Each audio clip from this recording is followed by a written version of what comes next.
Evangelio de Juan, capítulo 16, hagamos lectura de los versos 25 al 33.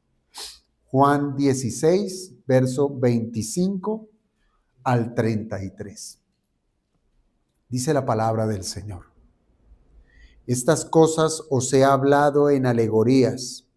La hora viene cuando ya no os hablaré por alegorías, sino que claramente os anunciaré acerca del Padre.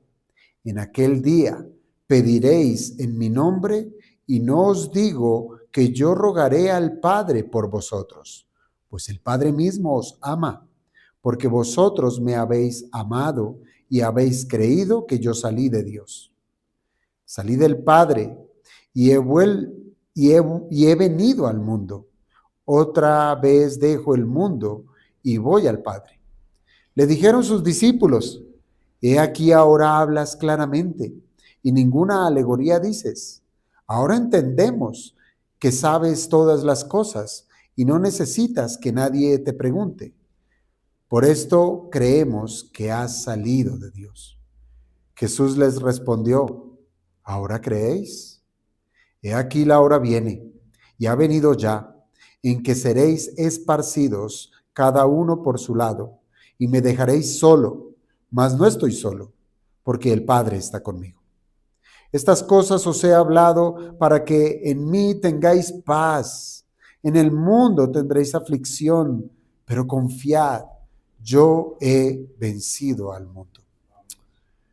Padre bueno, gracias te damos por este tiempo que nos concedes.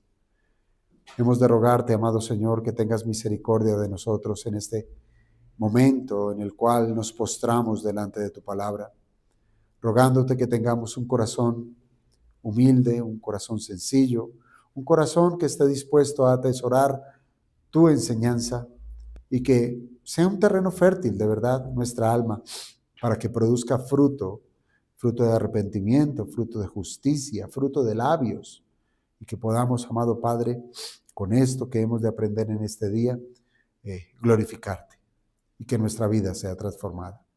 Te lo pedimos, Señor, siempre orando en Cristo Jesús. Amén. Podemos tomar asiento, hermanos.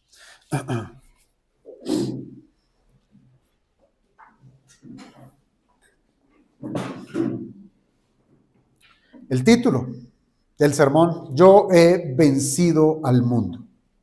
Y si usted se da cuenta, desde el capítulo número 13 de este evangelio, nosotros hemos permanecido en una misma escena. Desde el capítulo 13 ha sido una misma escena. ¿Cuál? La del aposento alto. Fue allí donde nuestro Señor Jesucristo compartió con sus discípulos la última Pascua, ¿sí? Y es en esa misma escena donde el Señor instituyó la Santa Cena como ese memorial perpetuo de su sacrificio. Pero sin embargo, hermanos, ¿qué hace distinto al Evangelio de Juan? Bueno, lo hace distinto porque Juan lo que hace es dirigir nuestra atención no tanto a los elementos del rito, sino al contenido del último, óigase bien, del último discurso de Cristo para sus discípulos. Desde Juan 13, verso 1, hasta Juan 16, verso 33, nosotros nos enfrentamos a 3 capítulos densos en enseñanzas de una verdad que es viva, de una verdad consoladora, de una verdad que sostiene y de una verdad que transforma. Hermanos, se tratan de palabras que fueron dirigidas a hombres frágiles, como usted y como yo, hombres frágiles, hombres que estaban a punto de ver cómo se desmoronaba ante sus ojos el sistema religioso que ellos habían conocido.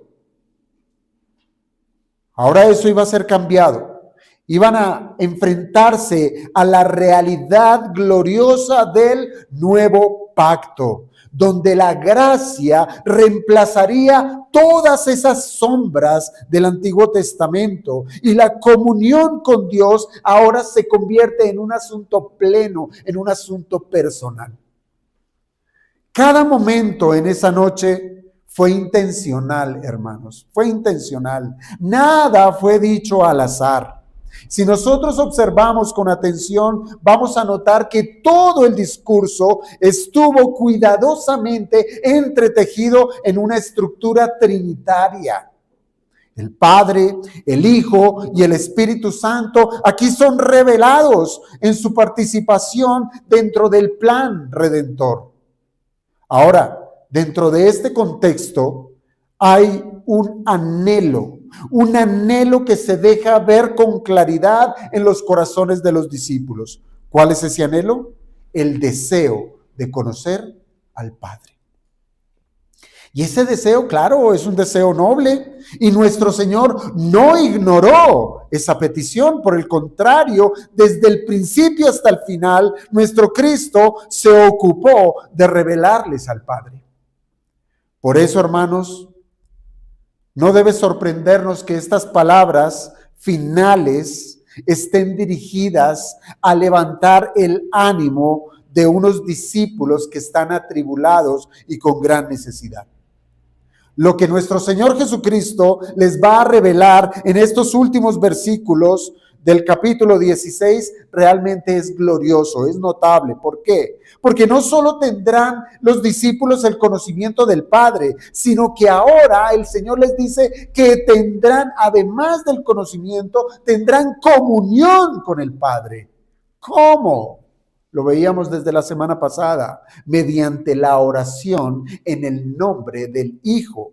Y con seguridad, hermanos, con seguridad, que el Padre los iba a recibir, que el Padre tendría comunión con ellos. Y este será entonces el tema, hermanos, de este sermón. Vamos a darnos cuenta que aquí va a ser una fuente profunda de la gracia del Dios Trino que va a manifestarse a favor de los suyos. Hermanos, una gracia que sostiene a cada creyente por más débil que éste pueda ser.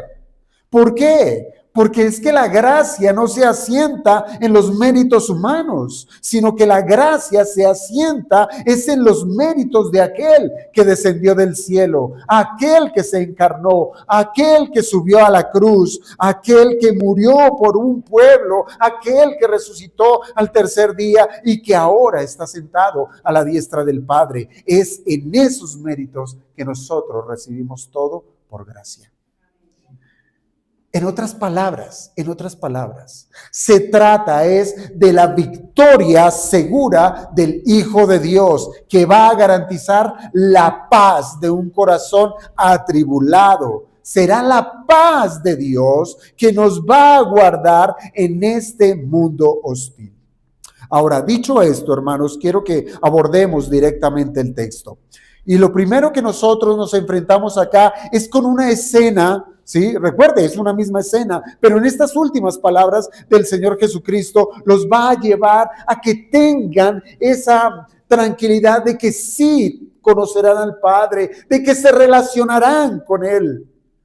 Pero vamos a encontrar algo que el Señor y la Biblia nunca oculta: la debilidad del hombre. La debilidad del hombre. Nunca la tapa, nunca la oculta. Pero como estamos hablando del buen pastor, el buen pastor, aunque ve esa debilidad en sus discípulos, Él los consuela, los levanta y les anima. En ese orden de ideas, hermanos, lo primero que vamos a encontrarnos en el verso 25 es el privilegio de conocer con claridad al Padre. Eso es, si ese era el deseo de los discípulos, el de conocer al Padre, pues el verso 25 del capítulo 16, allí el Señor nos habla de ese gran privilegio, de poder conocer al Padre, no como antes, sino ahora con claridad. ¿Qué dice el verso 25? Estas cosas os he hablado en alegorías. La hora viene cuando ya no os hablaré por alegorías, sino que claramente os anunciaré acerca del Padre. Entonces, hermanos, a veces nosotros tendemos a pensar en el Señor únicamente como Salvador, ¿cierto? Usted escucha el nombre de Jesucristo y lo primero que se le viene a la mente es Salvador, y realmente es así. Él es Salvador. Pero hermanos, en este versículo 25 del capítulo 16 se destaca otra de esas obras más sublimes de nuestro Cristo. ¿Cuál? La de revelar al Padre.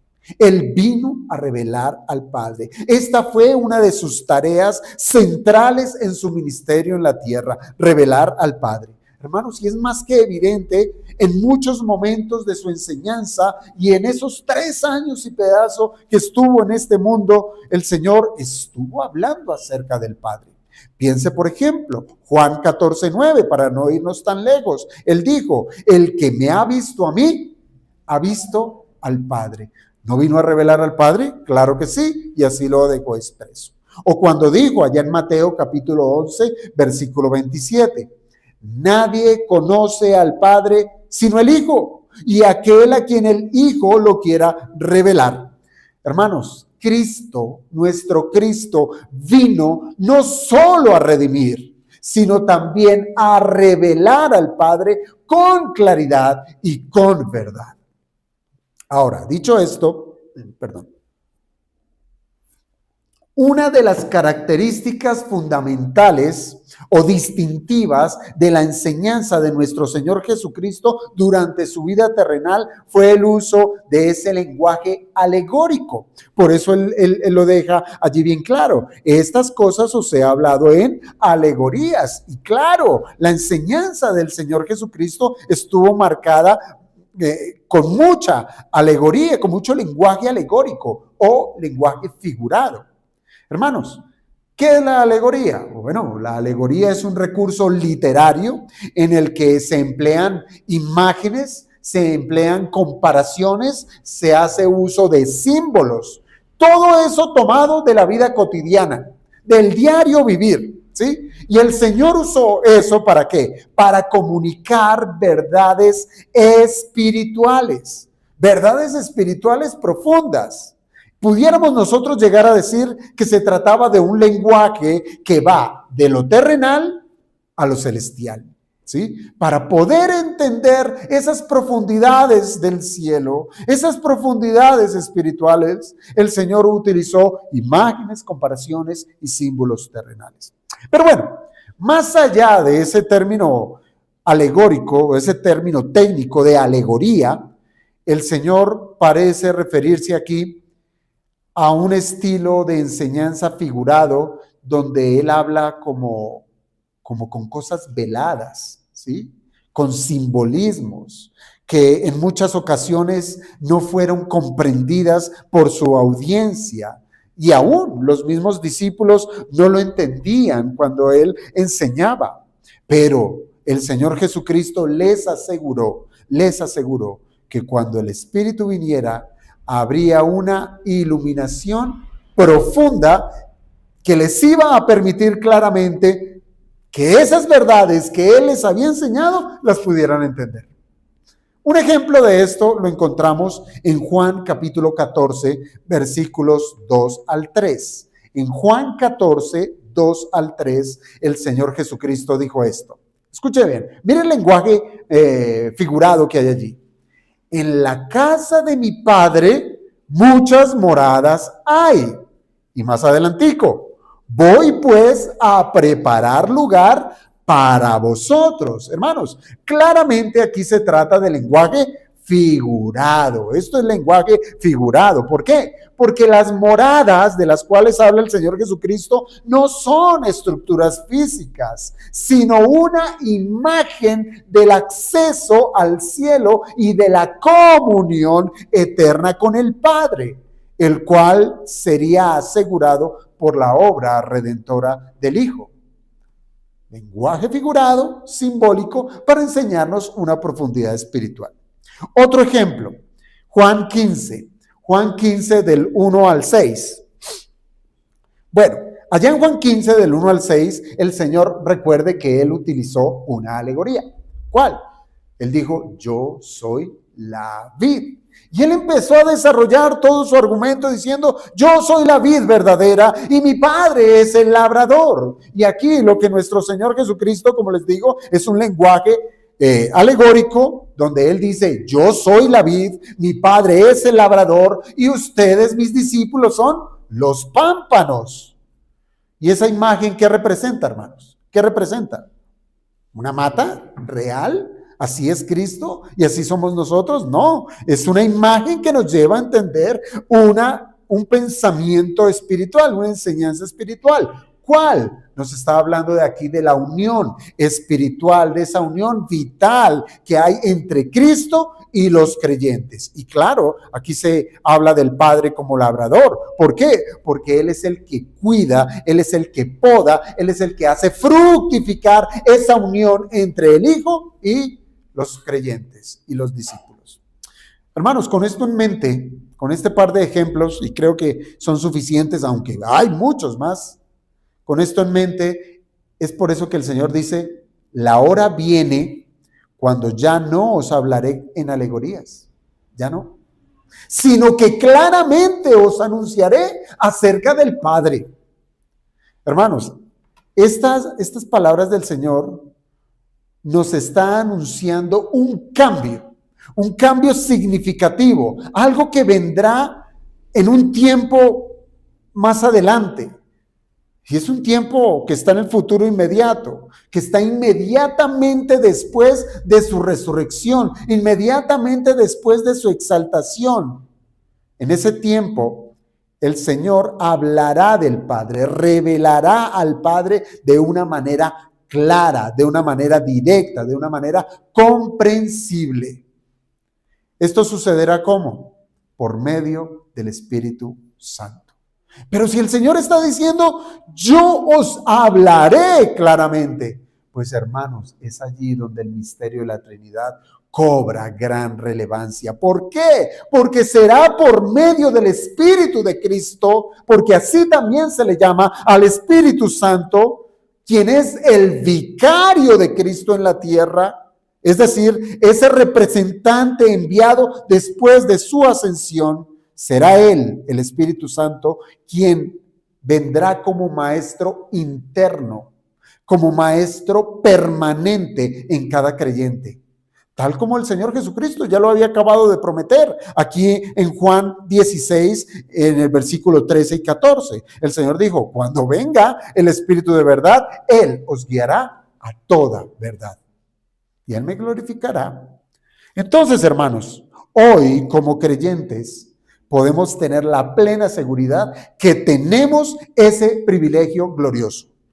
Nosotros contamos no solo con el testimonio del Maestro, sino también contamos con la palabra inspirada de Dios, preservada en las Escrituras. Pero adicionalmente a esto, hermanos, contamos con la presencia del Espíritu Santo, quien nos guía a toda verdad. Así es que, hermanos, si usted lo duda, basta con leer las epístolas del Nuevo Testamento para poder ver con claridad una doctrina plenamente desarrollada del Padre, del Hijo, del Espíritu Santo y de la obra redentora que lo hace la Trinidad. Allí está, claramente expuesta.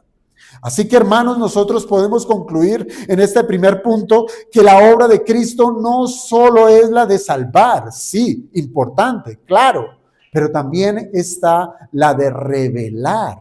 Y esa revelación clara del Padre es un don de gracia. Es un don de gracia. Se trata de un consuelo precioso para cada creyente. Hermanos, en Cristo nosotros podemos conocer verdaderamente al Padre. No hay otra manera, no hay otro camino, no hay quien pudiera decir conozco al Padre, pero desconozco al Hijo. No hay manera. Solamente en Cristo es que podemos conocer verdaderamente al Padre. Y óigase bien, no en tinieblas, no en sombras, no a tientas, sino con la luz de las Escrituras y con la luz del Espíritu Santo que nos conceden para poder conocer al Padre. Hermanos, esa claridad con que ahora nos habla nuestro Señor nos permite saber más de la gracia. Nos permite saber más de la gracia. ¿Cuál gracia? Bueno, de la que nos mencionan los versículos 26 y 27. Porque el Señor en el 25 dijo, la hora viene. Y ahora en el 26 dice, en aquel día, pediréis en mi nombre y no os digo que yo rogaré al Padre por vosotros, pues el Padre mismo os ama, porque vosotros me habéis amado y habéis creído que yo salí de Dios. Hermanos, este par de versículos, aquí el Señor nos habla de aquel día. Y ya se los he dicho, pero lo vuelvo a decir. Se trata de un futuro cercano, de un futuro que comenzaría justo después de su muerte, justo después de la resurrección, ascensión y la venida del Espíritu. Será en ese momento específico de la historia redentora al que el Señor Jesucristo se refiere, al Pentecostés, cuando el Espíritu es derramado sobre toda carne. Y será, hermanos, precisamente en ese contexto cuando el Señor Jesucristo asegura que los discípulos podrán ahora acercarse al Padre mediante la oración. Antes eso era imposible. Antes nadie podía acercarse al Padre y si se acercaba era de una manera velada, por medio de un sacerdocio humano, por medio de un ritualismo, de ofrendas, de sacrificios netamente terrenales. Pero ahora lo que el Señor vino a exponer es que todos los que creen en Cristo tendrán acceso al Padre. Hermanos, esto fue lo que nosotros vimos en detalle la semana pasada cuando hablamos de la oración en el nombre de Cristo. Es decir, esa oración que es basada en los méritos del Señor, en su persona. Vengo delante del Padre en el nombre de nuestro Salvador. Es así únicamente que podemos tener acceso. Todo verdadero creyente puede relacionarse con Dios como Padre, con la libertad y la confianza con la que un hijo se acerca a su padre terrenal. Lo leíamos hoy. ¿Acaso un padre, cuando su hijo le pide un pan, le dará una piedra?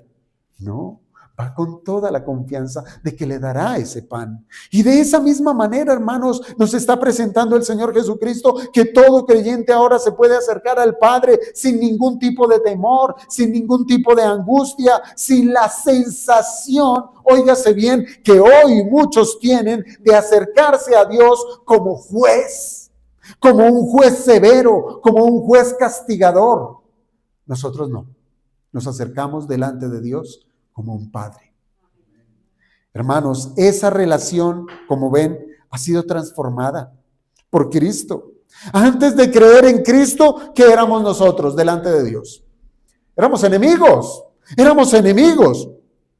Y eso de parte de Dios hacia nosotros, que involucraba que la espada de Dios, la espada de su juicio, pendía sobre nuestra cabeza.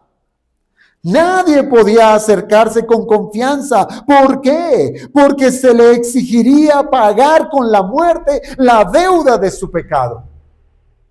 Pero para el creyente, todo ha cambiado. Todo.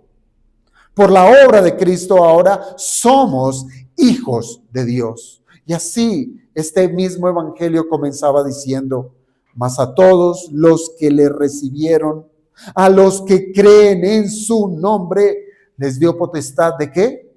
De ser hechos hijos de Dios. Hermanos, el Señor nos está explicando, el Señor aquí explica por qué somos recibidos por el Padre en la comunión con Él. ¿Cómo es que podemos tener comunión con el Padre? ¿Cómo es que podemos acercarnos a Él con confianza? Y Él dice, por la oración. Por la oración. Entonces ya vaya usted hilando. Si usted descuida la vida de oración, está descuidando la comunión con el Padre. A ese que usted tanto necesita. A ese que usted tanto dice, ¿a quién más puedo acudir? Pero si no ora, no tiene comunión con Él. Por eso es que la última parte del versículo 26, nuestro Señor Jesucristo les aclara a sus discípulos que el acceso al Padre no depende, óigase bien, no depende únicamente de que Él interceda por nosotros. ¿Por qué? Uno pudiera leer esta porción como si la intercesión del Hijo delante del Padre para que nos reciba en oración es como si el Padre estuviera reacio a recibirnos y solamente por la intercesión del Hijo nos recibe en oración. Es como si el Padre tuviera que ser convencido. Pero lea con atención.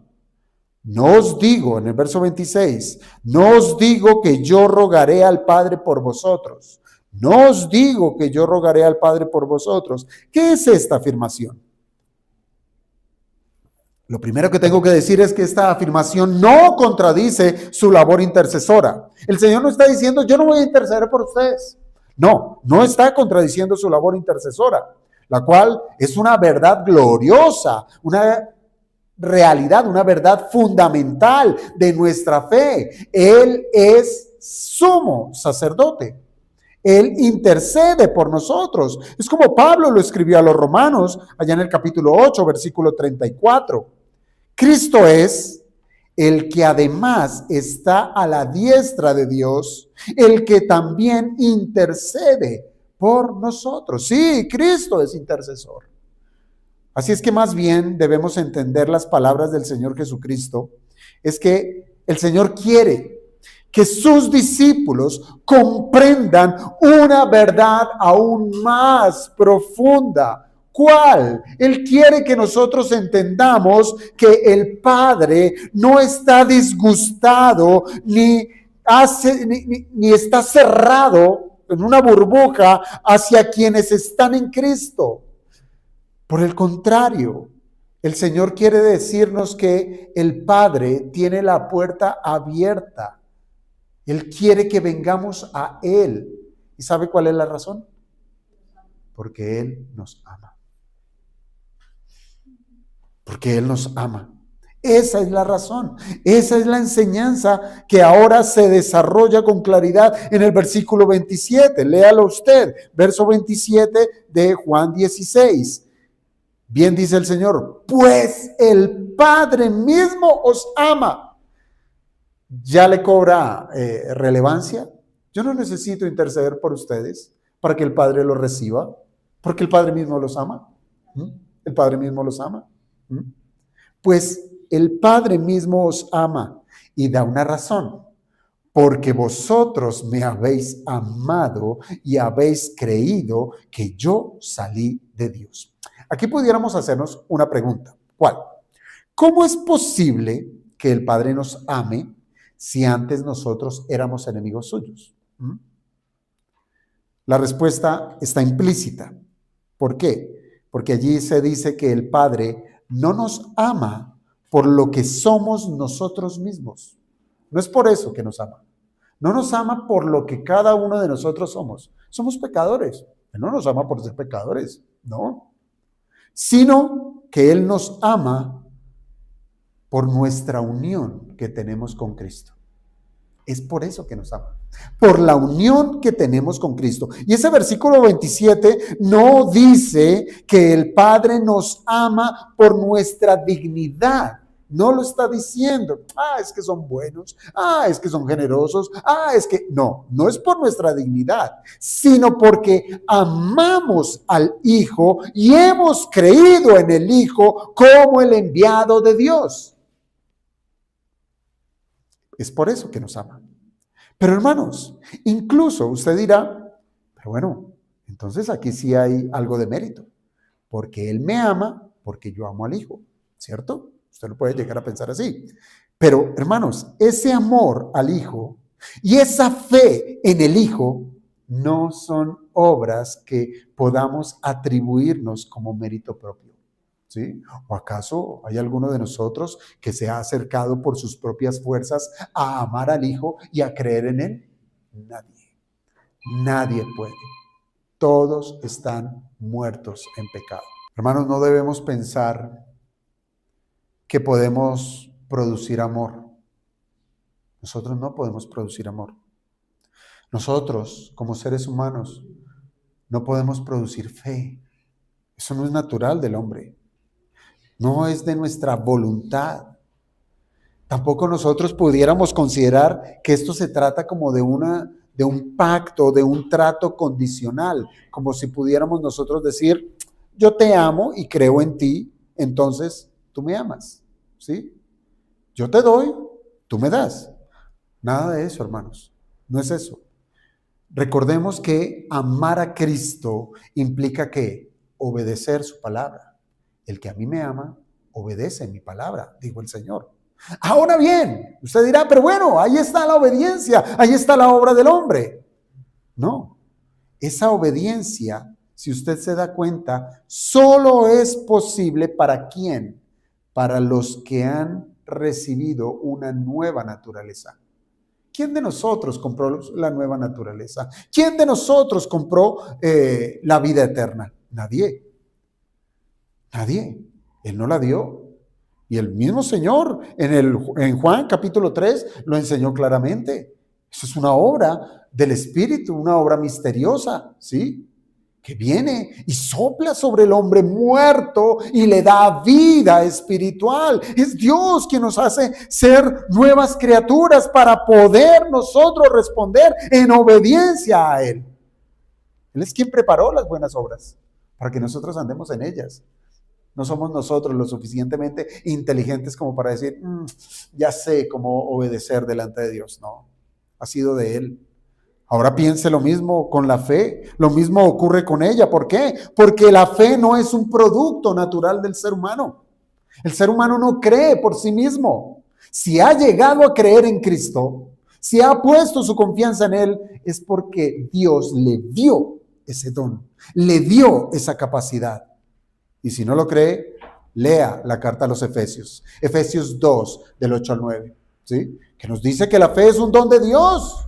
Hemos sido salvos por gracia, por medio de la fe, que es don, un regalo de Dios. Podemos creer en Dios porque Él nos dio la capacidad.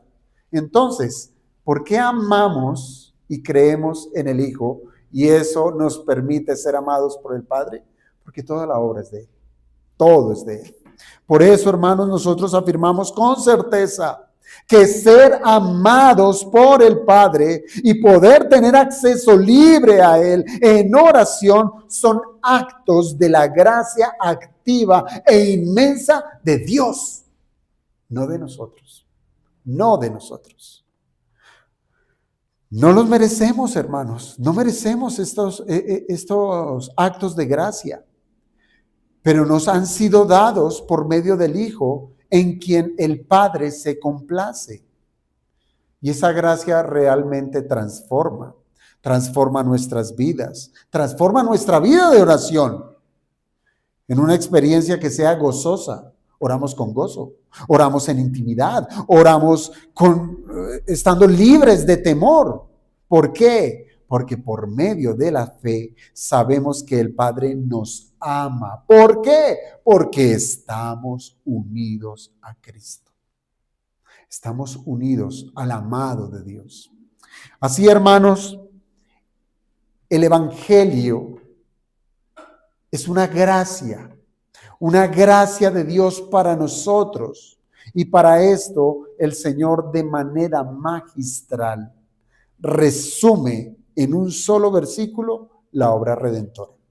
Porque si para podernos acercar al Padre, para poder tener acceso a Él, conocerle y tener comunión con Él, es por medio del Hijo, pues el Señor deja por sentado cuál fue su obra. Y de manera magistral, Él comprime toda su obra, mire lo que es la sabiduría, comprime toda su obra en un solo versículo. En un solo versículo. ¿Cuál? El versículo 28. El Señor dice: salí del Padre y he venido al mundo. Otra vez dejo el mundo y voy al Padre. Allí, hermanos, está el Evangelio condensado de la obra del Hijo. Allí está el Evangelio. Hermanos, esta es una declaración condensada del Evangelio, donde cada palabra, cada frase recorre el plan redentor desde la eternidad pasada hasta la entronización de nuestro Cristo en las alturas. ¿Sí se da cuenta de ello? Léalo usted. Salí del Padre y he venido al mundo, otra vez dejo el mundo y voy al Padre. La primera frase, salí del Padre. ¿De qué está hablando el Señor Jesucristo de esto? Él nos está hablando de la preexistencia eterna del Hijo. De eso nos está hablando, salí del Padre. Y esta verdad, hermanos, ya había sido afirmada desde el comienzo de este Evangelio, Juan 1:1. En el principio era el Verbo. Desde la eternidad era el Verbo. Y el Verbo era con Dios y el Verbo era Dios. Ahora el Señor dice, salí del Padre. Es exactamente lo mismo. Lo mismo. Preexistencia. Hermanos, Cristo no comenzó a existir en Belén como muchos han querido soportar. Él ya era antes de la creación del mundo, en perfecta comunión con el Padre, compartiendo su misma gloria, compartiendo su esencia. Por eso, hermanos, nosotros podemos afirmar que el Padre es Padre eterno y el Hijo es Hijo eterno. Y a lo largo del Evangelio, nuestro Señor Jesucristo insistió repetidamente en que Él vino del Padre, que Él es preexistente. Y hermanos, la preexistencia del Hijo es importante. ¿Por qué? Porque subraya cuando menos dos verdades esenciales. La primera y absoluta es su deidad. Nos habla de su deidad, deidad absoluta. No es otro Dios, no es un semidios, no es el Hijo de Dios como lo enseña la mitología griega, no, es Dios mismo. Él es Dios verdadero, de Dios verdadero. Y en segundo lugar, hablar de la preexistencia del Hijo nos hace pensar y razonar e interiorizar acerca de la existencia de un Dios trino, trinitario, un Dios trino, en el cual desde la eternidad se llevó a cabo precisamente ese concilio trinitario de redención, en el que el Padre eligió, el Hijo redimió y el Espíritu Santo aplicó esa redención. Esa es la obra trinitaria en la redención. Luego, hermanos, el Señor dice, después de decir, salí del Padre, ahora dice, y he venido al mundo. Ojo, el Señor está hablando del Evangelio. Él está hablando de su obra redentora.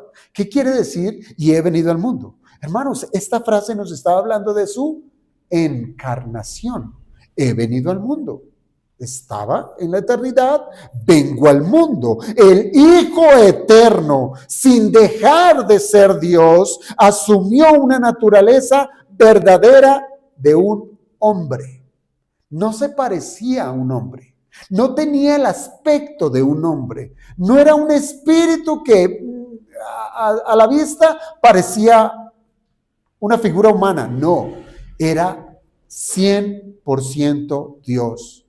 Esto significa que la deidad se revistió de carne para poder llevar a cabo el decreto eterno. ¿Cuál? Salvar a un pueblo escogido. Hermanos, ¿sí sabe que para redimirnos era necesario un representante humano? Era necesario un representante humano. ¿Por qué? Porque era necesario que un ser humano cumpliera perfectamente la ley de Dios y pagara también por el castigo del pecado. Se necesitaba ser hombre. Por eso, hermanos, como dice la carta a los Hebreos, Cristo participó de carne y de sangre para poder morir como un sustituto de los suyos, hombres como nosotros. Pero hermanos, cuando el Señor se refiere a su muerte, no usa aquí un lenguaje explícito, sino que otra vez usa un lenguaje figurado. que dice, otra vez dejo el mundo. Hermanos, con esta expresión, entienda, el mundo al que vino fue el mismo mundo que lo rechazó, fue el mismo mundo que lo humilló, fue ese mundo que lo despreció, que lo juzgó como el más vil de los pecadores. Y para ese mundo incrédulo no le fue suficiente el apresarlo, el golpearlo, el martirizarlo, sino que lo mató, lo colgó en una cruz. Entonces, para ese mundo incrédulo, la cruz fue simplemente el fin de un problema. Nos quitamos a este blasfemo que se hacía decir el Mesías. Nos quitamos ese problema del blasfemo que se decía ser el Hijo de Dios. Es decir, se hacía Dios con sus expresiones. Ellos fabricaron la falacia de que con la muerte de Jesús todo su problema había acabado. Pero no fue así. No fue así. La cruz fue en realidad el momento en que Cristo abrió esa brecha definitiva entre los que son del mundo y los que son suyos. Los separó. Allí redimió al pueblo que el Padre le dio en la cruz. Y habiendo culminado precisamente la obra de redención, al estar colgado y agonizante, ¿se acuerda usted muy bien esas palabras de Cristo? ¿Qué dijo él estando ya en agonía? Él dijo, consumado es. Consumado es. ¿Qué significa esto? Esto significa que su tarea en este mundo había terminado. Terminé la obra. Ahora podía dejar este mundo para volver al que lo había enviado. Y es así, hermanos, como concluye esta gloriosa síntesis del Evangelio con estas palabras. Y voy al Padre. Voy al Padre.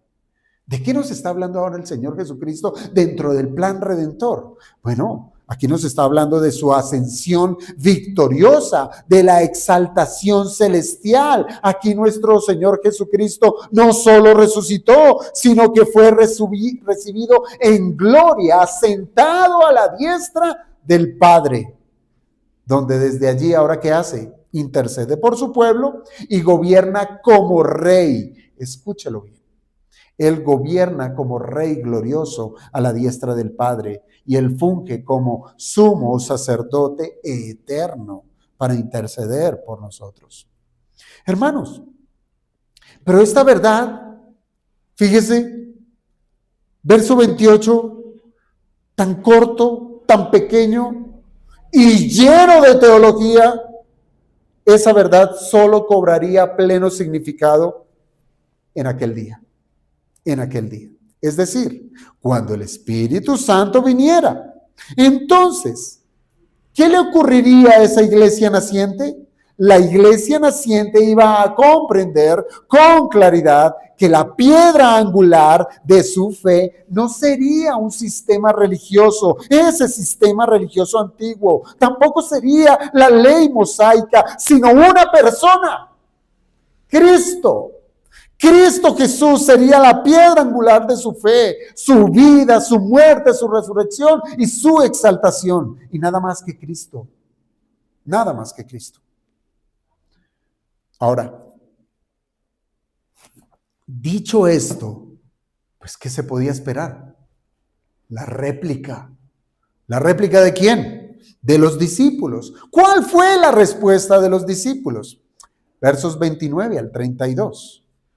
En los versos 29 al 32 nosotros encontramos, pudiéramos resumirlo con este título, nos presenta la fe sincera pero débil de los discípulos. Fe sincera pero débil de los discípulos. 29 al 32. Le dijeron sus discípulos, he aquí ahora hablas claramente y ninguna alegoría dices. Ahora entendemos que sabes todas las cosas y no necesitas que nadie te pregunte, por esto creemos que has salido de Dios. Y el Señor en el verso 31 le respondió, ¿ahora creéis?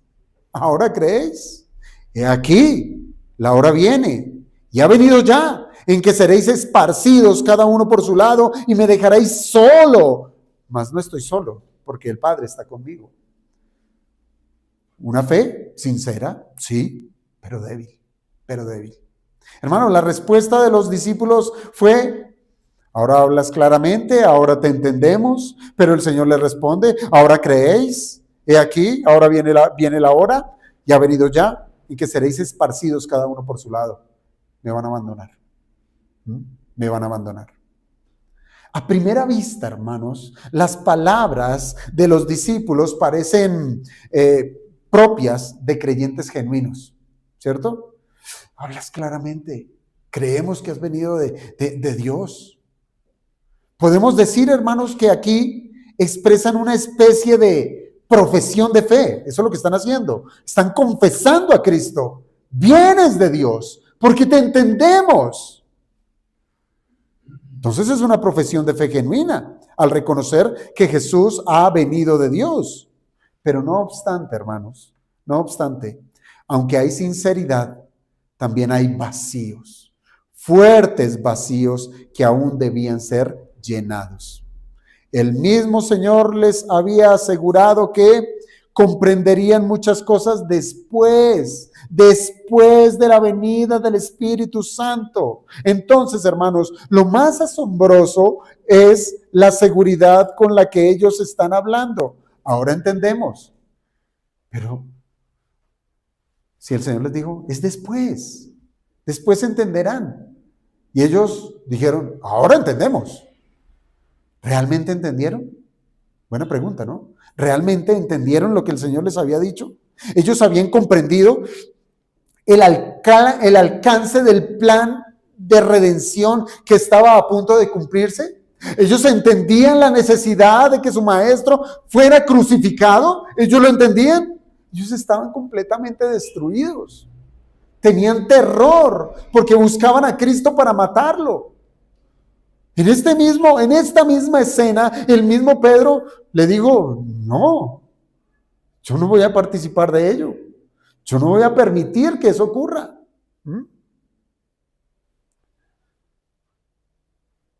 Pareciera, según las palabras de estos discípulos, pareciera que ellos sí entendían, lo entendían todo. Pero nuestro Señor en su respuesta, con una pregunta, lo pone todo en perspectiva.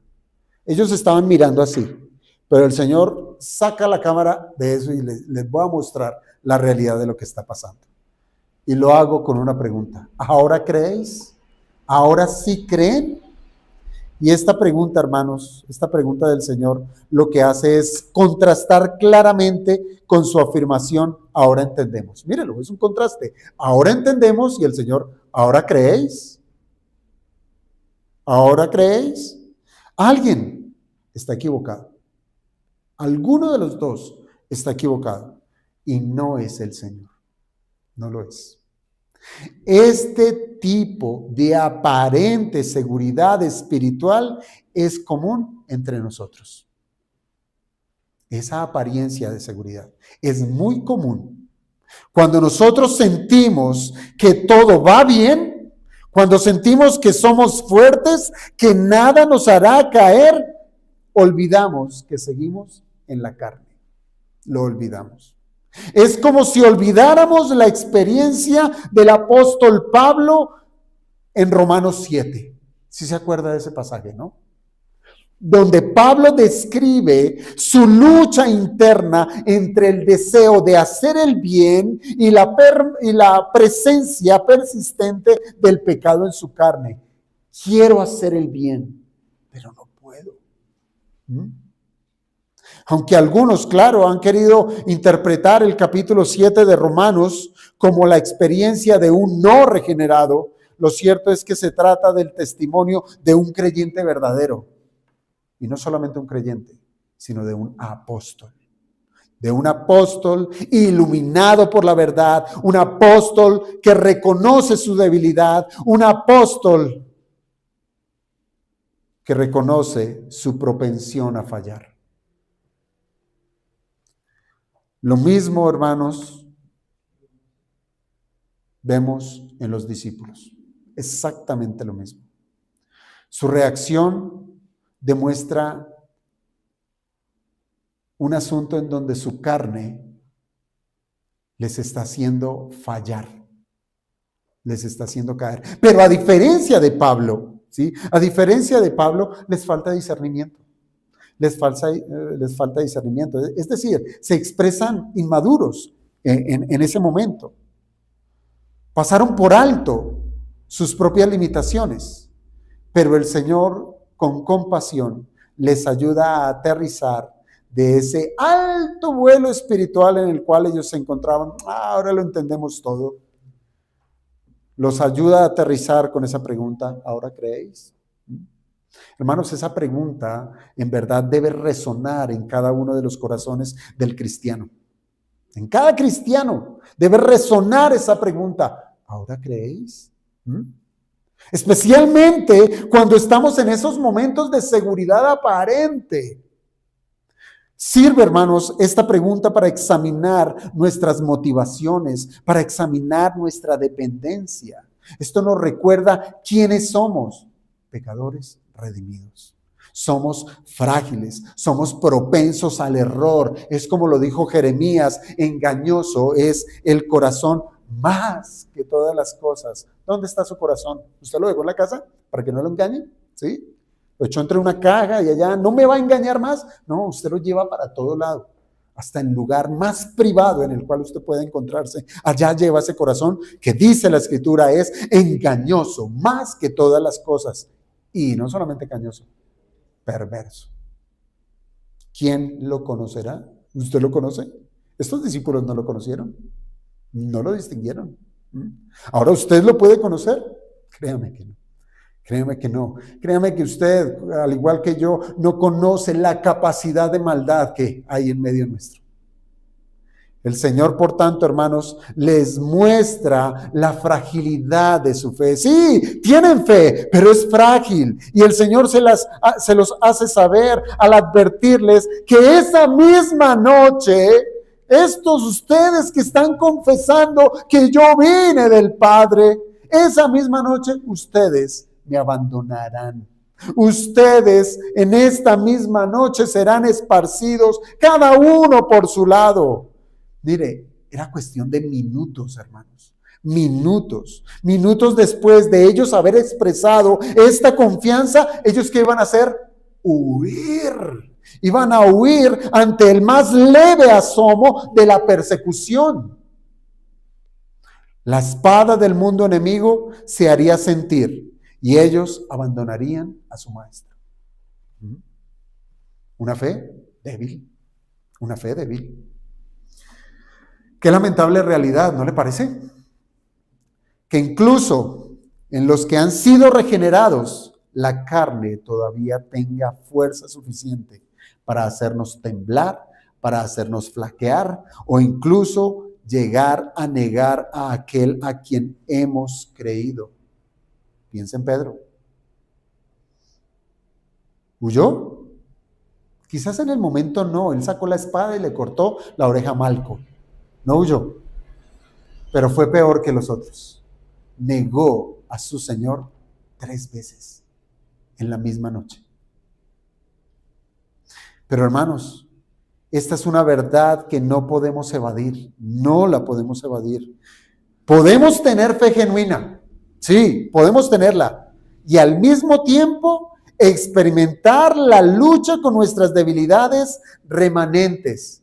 Pueden coexistir las dos cosas: tener una fe genuina y ser débiles. No se trata, hermanos, de justificar nuestras caídas, no, sino de ser humildes para reconocerlas. Esta conciencia no debe llevarnos a la desesperación. Decir, pero soy débil. No nos debe hacer desesperar, sino nos debe llevar a postrarnos delante de nuestro Salvador y clamar. ¿Por qué? Por perdón. Clamar porque Él nos perdone y nos dé la fortaleza, porque esa fortaleza solamente viene de Él. ¿Cómo? Reconociendo cuántas veces le hemos sido infieles. Ahí está. reconocer nuestra infidelidad. Hermanos, cada derrota puede parecernos una batalla perdida, ¿no le parece?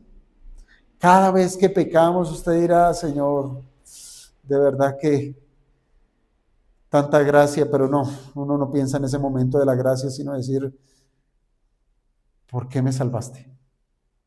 Si no lo merezco. Parece que cada tentación, cada prueba, salimos completamente destruidos de esa batalla.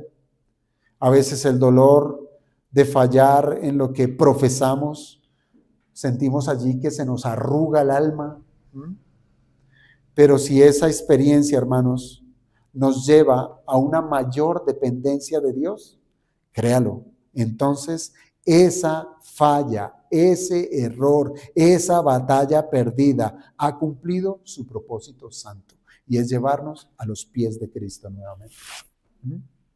Solo entonces, hermanos, podemos nosotros decir con el apóstol Pablo, por tanto, de buena gana me gloriaré más en mis debilidades.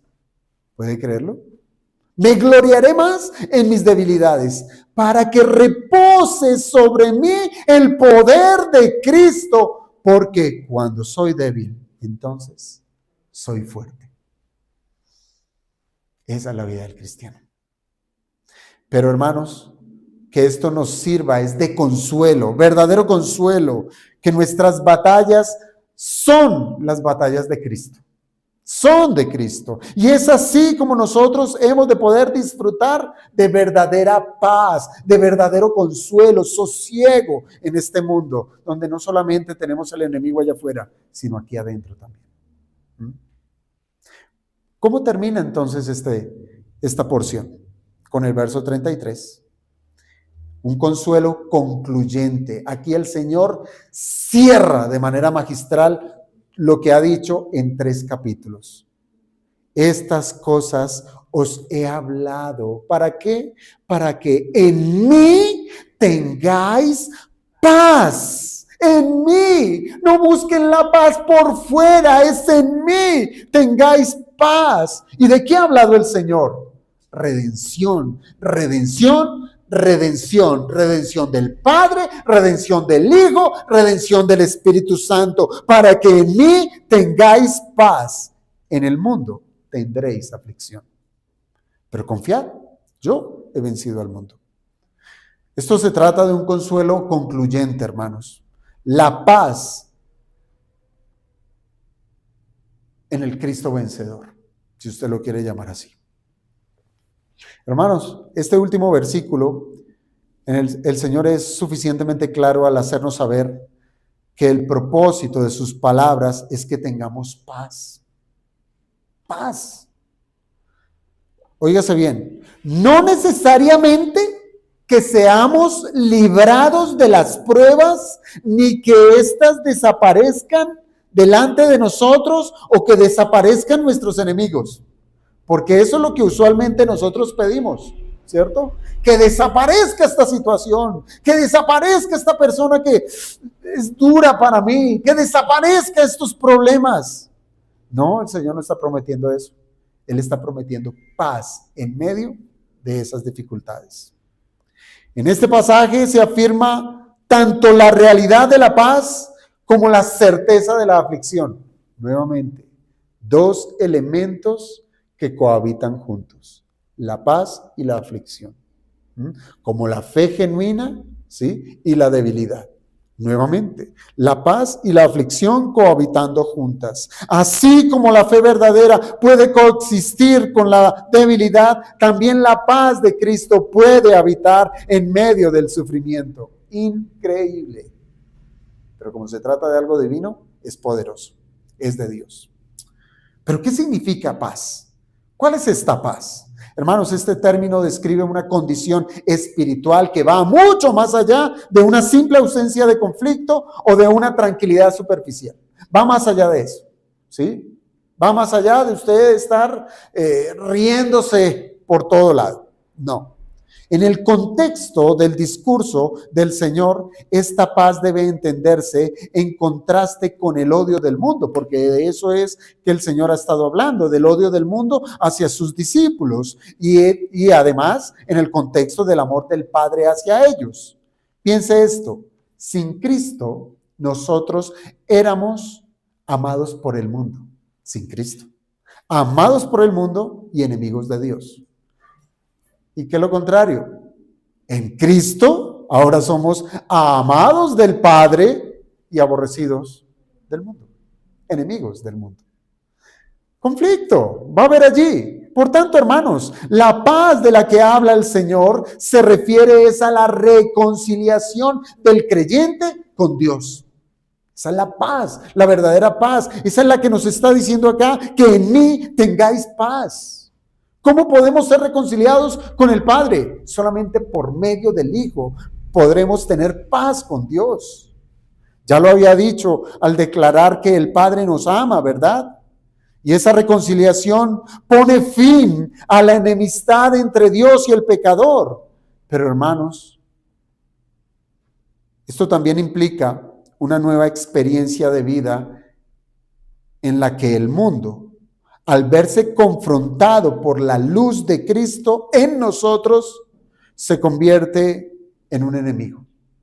Si el mundo es enemigo de Cristo, nosotros que ahora estamos en Cristo, es natural que seamos sus enemigos también. Ya no somos sus amigos, ya no somos amigos del mundo, ya no hacemos lo que el sistema mundano promueve y por eso el mundo nos persigue. Aquí es donde nosotros debemos reflexionar y aquí ya empiezo a aterrizar, hermanos. Debemos reflexionar profundamente. Pregúntese, ¿qué tiene más valor? ¿Estar en paz con Dios o estar en paz con el mundo? Sopéselo usted. La respuesta parece obvia, ¿verdad? Obvia para el cristiano. Pero es vital tenerla presente al enfrentar las aflicciones en esta vida, incluso en aquellas que brotan de nuestras propias debilidades espirituales. Hermanos, el Señor, si usted se da cuenta, Él ha sido enfático en decir que esa paz no puede hallarse fuera de Él. Para que en mí tengáis paz. Es en Cristo. Y solamente en Él, no hay otra manera, donde se encuentra esta paz. Hermanos, muchas veces tristes, desilusionados, ¿cómo es la canción? Cansado, ojeroso y sin ilusiones. Y usted puede estar buscando ser tranquilizado, apaciguado en otras cosas. Tengo que salir y darme una vuelta de vacaciones para despejar mi mente. Tengo que darle la espalda a este problema y estaré tranquilo. Y así sucesivamente buscamos la paz en donde no es. Es en Cristo donde se encuentra esa paz. Su sacrificio produjo la reconciliación, tal como lo afirman las Escrituras. Dios estaba en Cristo reconciliando consigo mismo al mundo. Por tanto, hermanos, en medio de las dificultades de este mundo, nuestra única tarea, ¿cuál será? Confiar en Cristo. Nada más, confiar en Cristo.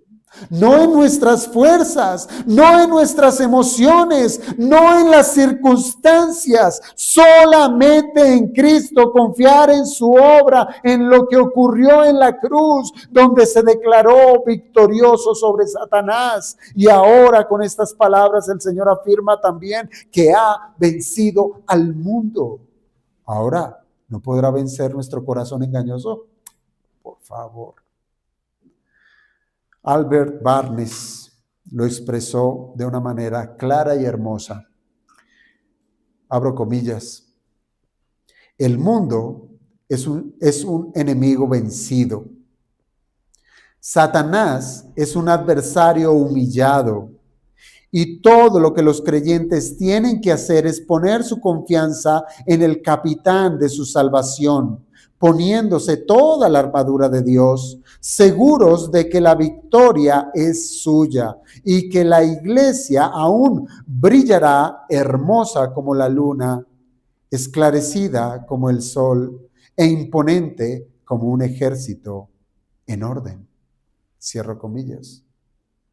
Hermanos, esto nos tiene que llevar es que Cristo es victorioso.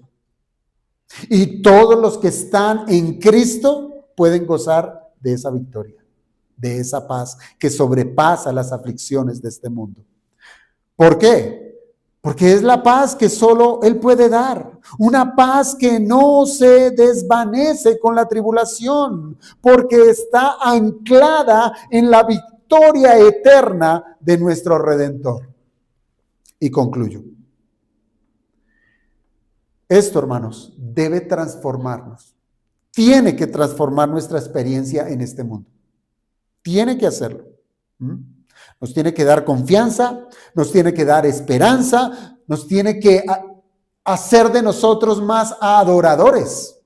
¿Por qué? Porque ahora podemos decir con toda certeza que el Padre mismo nos ama. Usted no puede decir, el Padre me ama, y que tenemos acceso libre al Padre por medio del Hijo. Así es que, querido hermano, si hoy usted está afectado por alguna prueba, si usted hoy está siendo sujeto a la debilidad de su fe, si usted quizás en este momento siente que no entiende todo lo que el Señor le está diciendo o lo que el Señor hace, entonces escuche con atención estas palabras. En mí tendréis paz, dijo el Señor. Confiad, yo he vencido al mundo. Ya. No necesita más poder. No necesita tener el control sobre circunstancias que se le salen a usted de las manos. Solo necesita ¿qué? Cristo. Y si está usted en Cristo, ya tiene todo lo necesario. Todo. Solamente confíe, solamente descanse, solo ame al Hijo y acérquese al Padre con libertad. Y de resto, la victoria está asegurada. Vamos a orar entonces, amados hermanos.